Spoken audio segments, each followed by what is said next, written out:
I thought I'd try something new this week and do a video newsletter. I've been in a bit of a slump with my content for my weekly emails, and this is an opportunity for me to infuse some more fun and creativity into what I'm offering so I can still stay on purpose with what is meaningful to me. I've been working this week on Dare to Lead, and our topic was empathy. So I wanted to share a couple things that stuck out for me around empathy. One is the distinction between empathizing with someone, being about the emotional experience and sharing that, versus having experienced the exact same situation. So you can empathize with someone around a great loss, even if one is maybe the loss of a parent versus, you haven't lost a parent, but you maybe have lost, even a pet, right? But you could share, what it is to have that deep sense of loss and sadness. And I thought that was cool because sometimes we get really caught in that, but I haven't been there. And so how do I empathize? The other piece that I thought was interesting was empathy is not a permission slip. So if I empathize with somebody, it doesn't mean to say, well, I'm saying that it's okay that you did that, I condone it. Those are two separate things, right? You can empathize with somebody and then also hold them accountable to their commitment, their work, their agreement that they've made. And when we pair those together, empathy and accountability, I think, we just have endless possibilities for how to be with each other, how to hold each other naturally creative, resourceful, whole.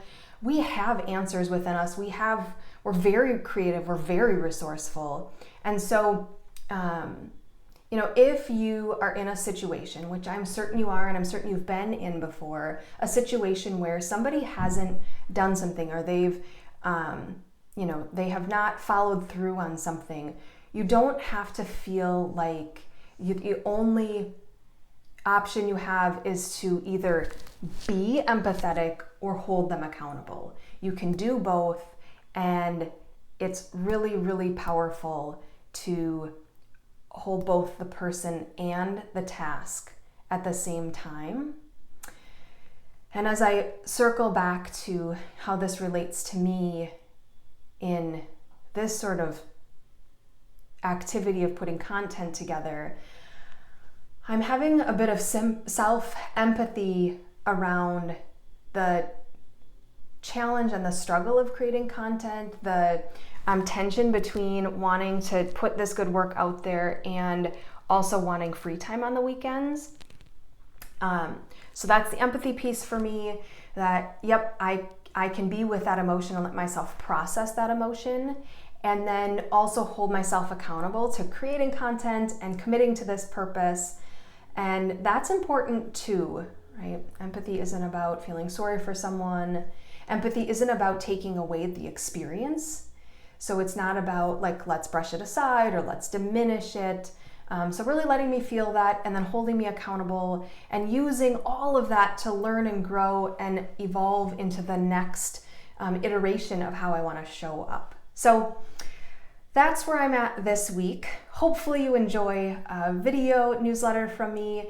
If you feel inclined, I'd love to hear from you. If this worked for you, if it didn't work for you, if it was too long, too short, what else you want. So that's always great. Sometimes in newsletter land, email land, it can feel a little lonely. So I'd love to hear from you. And I hope that you have some empathy for yourself as you hold yourself accountable and then extend those skills to those around you.